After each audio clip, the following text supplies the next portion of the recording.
Karen calls police on black woman and her daughter. The truth shocks everyone. Ma'am, please step away from the child. The words sliced through the air of a trendy Brooklyn coffee shop like a siren. Sierra froze mid-sentence, her strawberry ice cream dripping onto a crumpled napkin. Her 6-year-old daughter, Mia, squeezed her hand tighter, her wide green eyes filling with confusion. "I'm sorry. What?" Sierra asked, staring at the 2 uniformed officers standing just feet away from her. "We received a report of a possible child abduction. We need to confirm your relationship to the girl," the taller officer said, already flipping open his notepad. The entire cafe fell silent. The steady hiss of a milk steamer was now the only background noise, along with the occasional gasp from onlookers. Some patrons grabbed their phones, half recording, half frozen in disbelief. Near the front, a white woman wearing oversized sunglasses and perfectly curled blonde hair lowered her phone and smirked with quiet satisfaction. Mia's small voice trembled. "Mommy, what's happening? If you believe no mother should have to justify her love for her child because of her skin color, like this video, so more people hear these untold stories.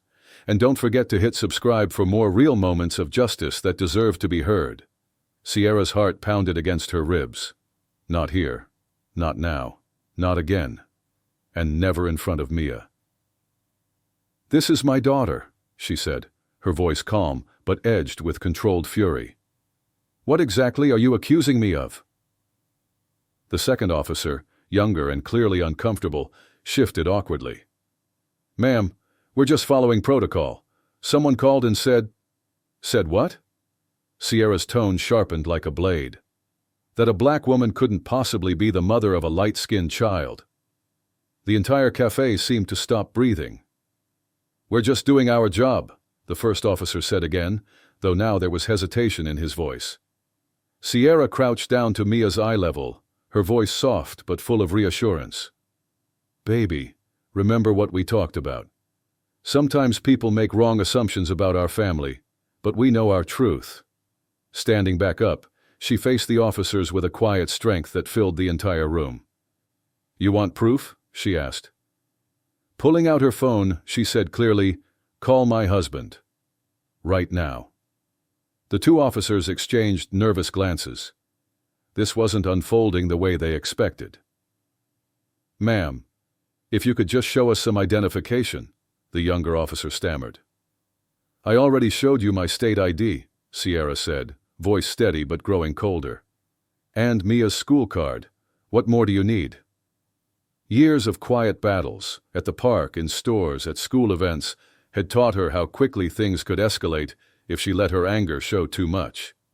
From the far side of the cafe, Sierra could hear the woman who made the call talking to another customer.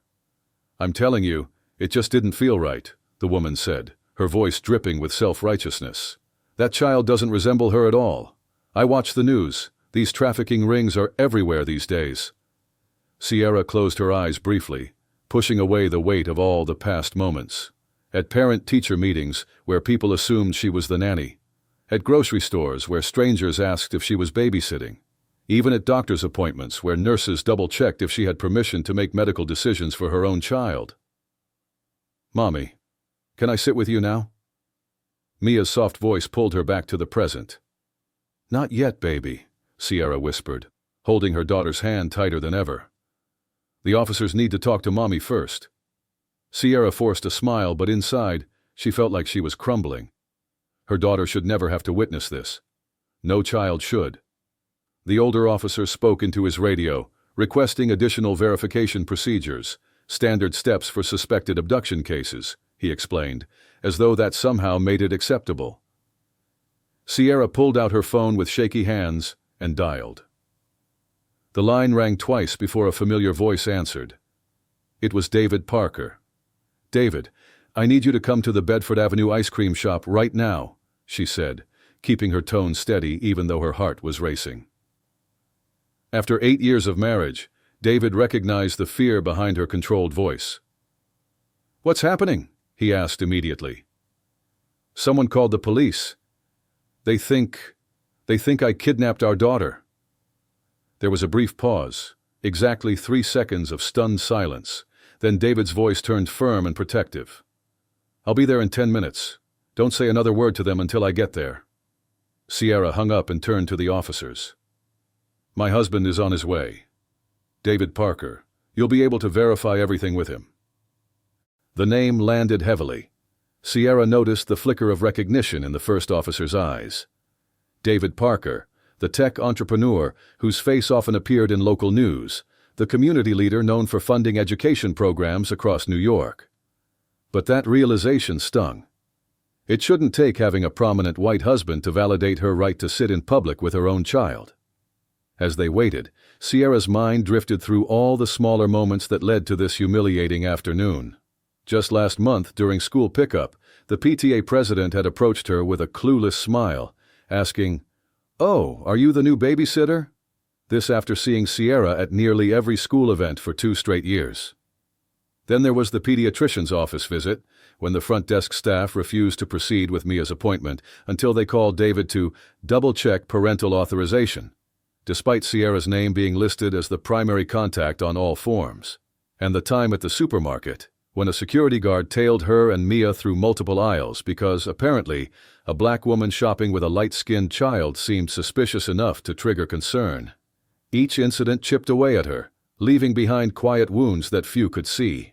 Each time she had calmly explained, shown her ID, proved her identity, proved her place beside her daughter. And each time she went home and held Mia just a little tighter, wondering how she could ever fully prepare her for a world so eager to question their bond.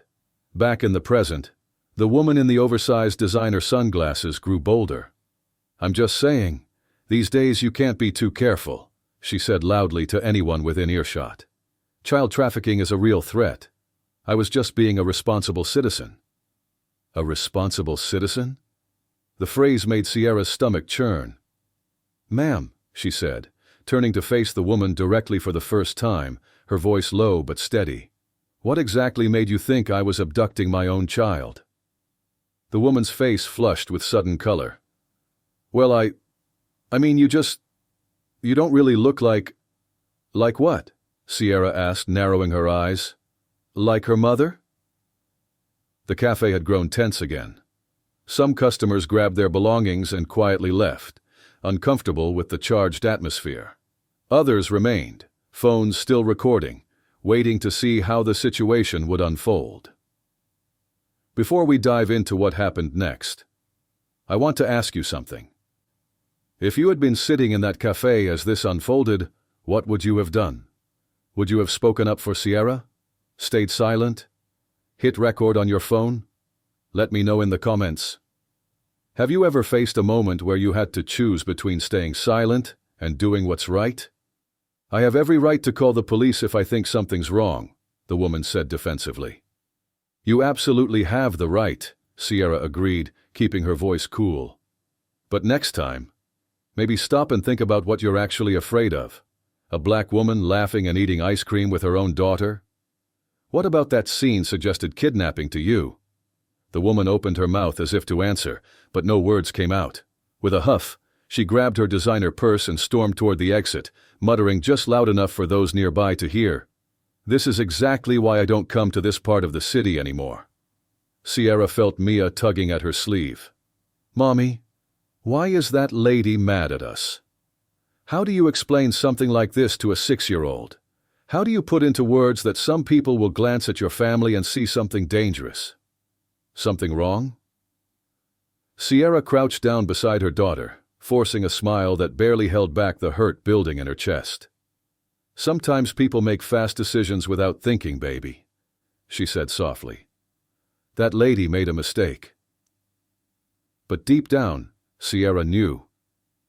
It wasn't just a mistake. It was a choice. A choice to see danger where there was only love. A choice to pick up the phone and send armed officers to confront a mother and daughter enjoying a simple afternoon treat. The younger officer shifted uncomfortably on his feet, glancing between Sierra and the growing number of silent, watching customers. "Ma'am, I just want to apologize for the inconvenience. Protocol requires us to..." "To what?" Sierra interrupted, her voice sharper now. To treat every black mother with a light-skinned child like a potential criminal? Is that your protocol? Her composure, carefully maintained up until now, began to crack under the weight of it all. This isn't protocol. This is profiling. At that exact moment, the cafe door swung open with such force that several customers jumped.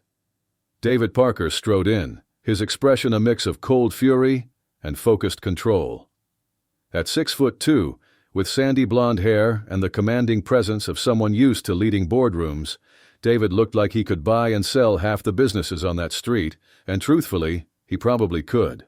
His eyes scanned the room, landing first on Sierra, then on Mia, and finally on the officers. "What the hell is going on here?" he demanded, his voice low but unmistakably dangerous. The lead officer straightened, clearing his throat. "Mr. Parker, we received a call regarding a possible—" "I know what call you got," David snapped, stepping closer. "What I want to know is why my wife and daughter are being treated like suspects for having ice cream." Without hesitation, David moved to Sierra's side, wrapping his hand around hers in a gesture that was both protective and undeniably intimate. No one could mistake what this was. This wasn't a nanny with someone else's child. This was a husband standing by his family.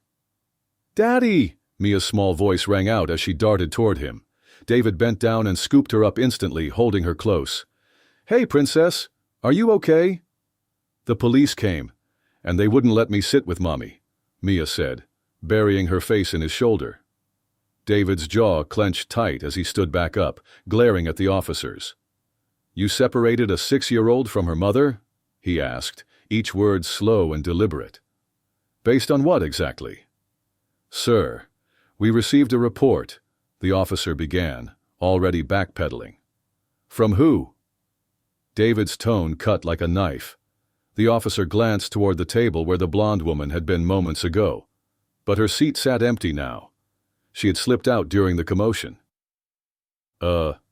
Concerned citizen," the officer finally muttered. "Suspicious activity." David repeated the phrase with slow, pointed sarcasm. "You mean, my wife, Dr. Sierra Parker, enjoying ice cream with our daughter, that's what triggered this circus?" Recognition flickered across the officer's face. "Yes, Dr. Parker," David continued, his voice rising just enough for everyone in the room to hear. "My wife has a Ph.D. in child psychology from Yale. She leads the Children's Mental Health Initiative for New York General Hospital. She's written 3 published books on child development. And you're standing here treating her like a criminal because some random woman decided our family didn't fit her definition of normal." Without breaking eye contact, David pulled out his phone. "I'm calling our attorney. Then I'm calling the police commissioner, and after that, every media outlet in this city, because this ends today." The younger officer looked like he wanted to melt into the floor. The first officer scrambled to regain control of the situation. "Mr. Parker, I understand you're upset, but we were simply following procedure." David's stare didn't waver. "Your procedure is racist," he said flatly, "and you're going to regret this." 20 minutes later, the coffee shop looked more like the scene of an internal investigation than a place where people came for desserts. Except this time, the only offense committed was prejudice, and the victims were a mother and her daughter who had simply wanted to enjoy some ice cream. David's attorney had arrived, followed closely by the police shift supervisor, and despite David's best efforts to keep things low profile, 2 local news crews had already shown up, cameras ready. Sierra sat with Mia at a corner table, doing her best to shield her daughter from the chaos, while answering the same invasive questions she'd already repeated a dozen times in the past hour. "Dr. Parker," the supervisor said as he approached, his tone noticeably more respectful than that of his officers. "On behalf of the department, I want to apologize for this misunderstanding." Sierra slowly lifted her gaze to meet his. "Misunderstanding?" she repeated, her voice low but steady. "Officer, let's call this what it is. This was racial profiling. Plain and simple." Without breaking eye contact, Sierra reached into her purse and pulled out a thick folder she'd learned to keep with her for situations exactly like this. "You want proof that I'm her mother?" she said, opening the folder with deliberate care. "Here's Mia's birth certificate. Here's our family Christmas photo from last year. These are her medical records, with my name listed as her legal guardian and biological mother. And here," she added, pulling out one last document, "here's the IVF paperwork. Years of fertility treatments, genetic history details, and every painful step it took to bring her into this world." The supervisor's face turned visibly red as he flipped through the stack. The IVF documents laid out a detailed account of years of treatment, including David's family's medical history and the long, difficult journey that had led to Mia's birth. "This is our daughter," Sierra said, her voice growing stronger with every word. "In every legal, biological, and emotional sense that matters. I carried her for 9 months. I went through 14 hours of labor to bring her into this world. I've been her mother every single day of her life. And today, you let one stranger's racist assumptions turn me into a criminal suspect in front of my own child."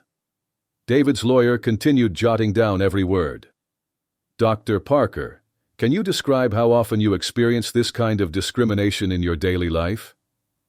Sierra glanced at Mia, who sat nearby coloring in a small notebook, pretending not to be listening, though Sierra knew full well she was absorbing every word. "It happens all the time," she answered quietly. "At school, they assume I'm the daycare worker. At the doctor's office, they question my right to make medical decisions. At grocery stores, people ask if I'm the babysitter. At the park, other parents approach me with intrusive questions about adoption or insist on speaking to her real parents." She paused, taking a steadying breath. "I'm not a babysitter. I'm not the nanny. And I'm sure as hell not a kidnapper. I'm her mother. I hold 3 advanced degrees. I've dedicated my entire career to supporting the mental health of children. I've never done anything to deserve this kind of treatment. But it happens. Over and over again. Because people take one look at us and decide we don't fit into their narrow definition of what a family is supposed to look like." The lawyer nodded, taking more notes. "And today?" Sierra's eyes burned, but her voice remained clear. "Today, someone decided that a black woman couldn't possibly be the mother of a light-skinned child. They picked up the phone and called the police. Armed officers were dispatched. My daughter was traumatized. I was humiliated in public, all because a stranger couldn't imagine that families come in different colors." David's hand found hers again, steady and supportive.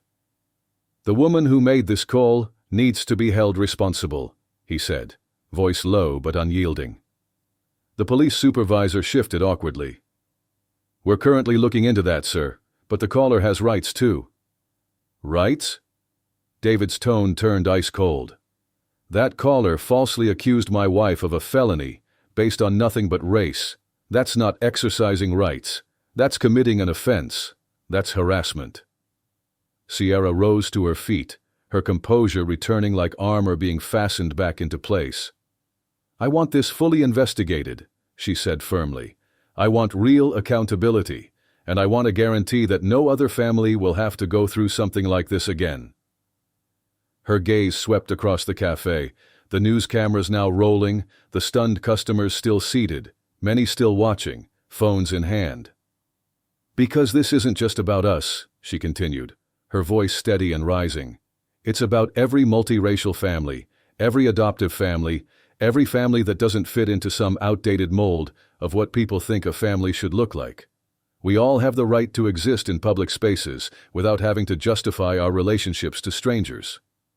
Within hours, the footage went viral. Not just the police interaction, someone had captured the entire ordeal on video. From the first accusation, to David's arrival, to Sierra's emotional statement about family and prejudice, it was all online. By nightfall, the hashtag #SeeUsClearly was trending across every major social media platform. The woman who made the 911 call was quickly identified. Margaret Whitman, 51, a senior marketing director living in Manhattan's Upper East Side. Her LinkedIn profile vanished overnight. Her company's customer service lines were flooded with complaints and calls for action. By the following morning, Margaret had been placed on administrative leave pending an internal review. But revenge was the last thing on Sierra's mind. Her focus was healing, for her family, for Mia.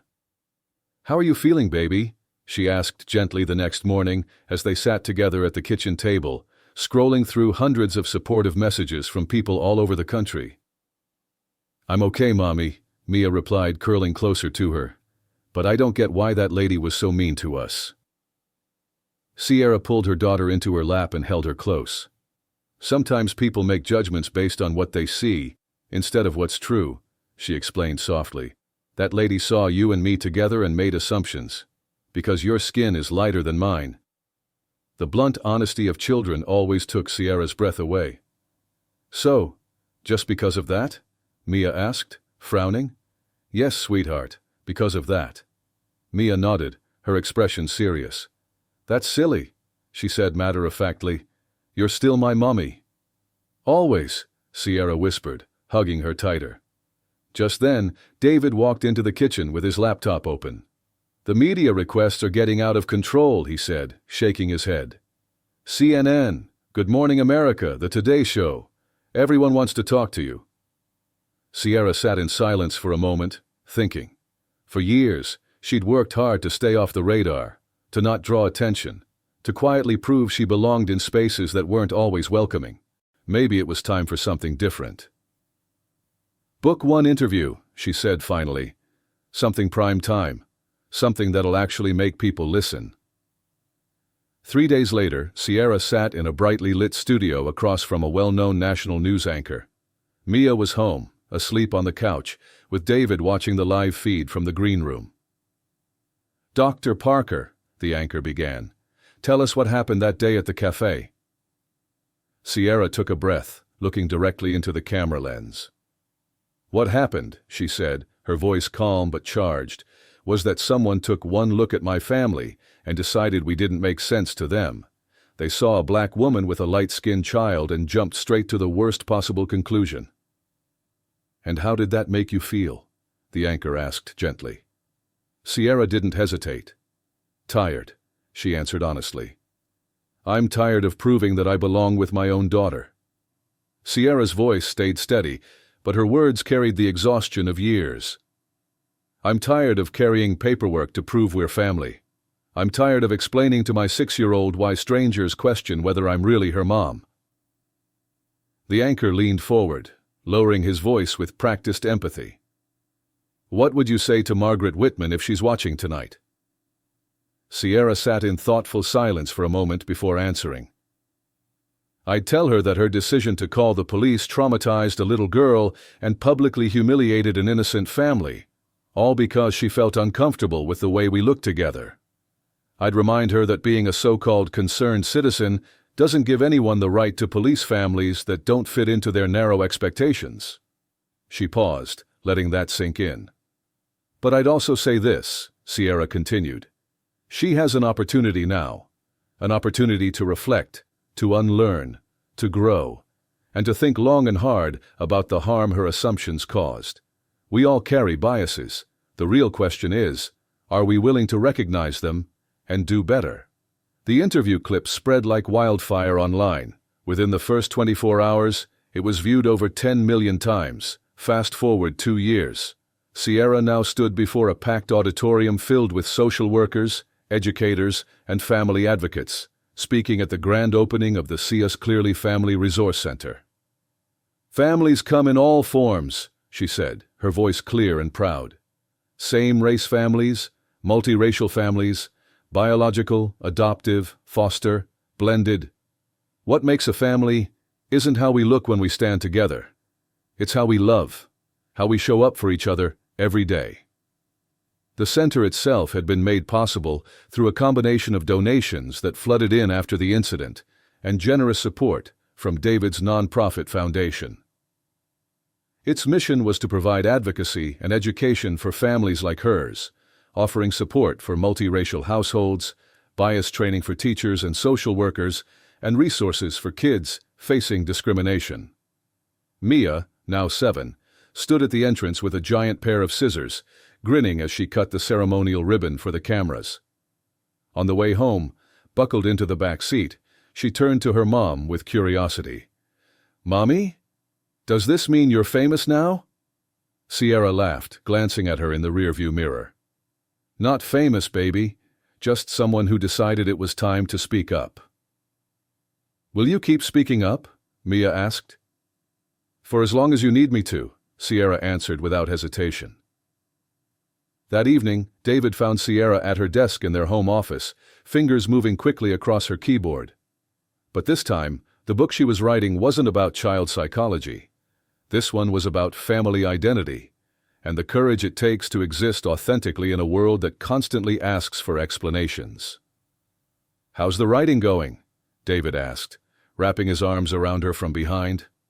Sierra smiled, tilting her head back against him. Good, different, important. His eyes scanned the sentence she had just typed. The world looked at us and saw a puzzle that didn't fit. They couldn't imagine that love comes in different shades, that families are built with hearts, not with matching DNA, that belonging doesn't require looking alike. But we knew who we were. We always knew. I love it, David said, smiling as he looked over her shoulder. I love our life, Sierra replied, her voice soft but full of conviction. All of it, even the hard parts. 3 years later, Sierra Parker stood on stage accepting the National Civil Rights Award for her advocacy and work with multiracial families. During her speech, she looked out at the sea of faces, families of every background, color, and shape, and spoke with the same quiet strength that had carried her through that day at the coffee shop. That afternoon, she began, someone tried to separate me from my daughter, based on nothing more than how we looked standing next to each other. What they didn't understand is that love doesn't come with a color palette, DNA. Belonging isn't something you wait for others to give you permission to feel. It's something you carry within yourself. Her gaze swept the room, lingering on parents holding children, couples standing hand in hand, individuals who had likely heard the same questions, fought the same battles. To every parent who's been doubted, to every child who's ever felt confused, to every family that's been told they don't look right together, you belong. You are enough. You are family. And no one gets to tell you otherwise. The standing ovation lasted nearly 5 minutes. That night, as Sierra tucked 10-year-old Mia into bed, her daughter's voice broke the quiet. Mommy, do you ever think about that day at the ice cream place? Sometimes, Sierra admitted, brushing a loose curl from Mia's forehead. I'm glad it happened, Mia said, her eyes half closed but her voice full of certainty. Really? Sierra asked, surprised. Why's that? Because now, kids like me and moms like you know we're not alone. Sierra smiled, leaning down to kiss her daughter goodnight. You're awfully wise for 10. I get it from you, Mia murmured with a sleepy grin. As Sierra turned off the lights, she stood at the doorway for a moment, letting her mind drift back to that terrifying afternoon 3 years earlier. The fear, the humiliation, the anger, and then the strength. That day, she'd found her voice. She'd discovered her fight. She'd become part of a change she hadn't even imagined possible. The world had tried to judge her worth, tried to measure her right to be a mother by something as shallow as skin color. But the truth had made history. And this was only the beginning. Sometimes the most important battles aren't fought with fists or loud protests, but with dignity, with courage, and with the unwavering certainty of who you are. Sometimes the greatest victories come from simply refusing to let others define your worth. And sometimes, just sometimes, standing your ground and refusing to disappear becomes the reason the world looks different for the next family that walks through the door. If Sierra's story touched you, share this video with someone who needs to understand how racial profiling impacts real families every day. Like this video and subscribe for more powerful, real-life stories of justice and hope.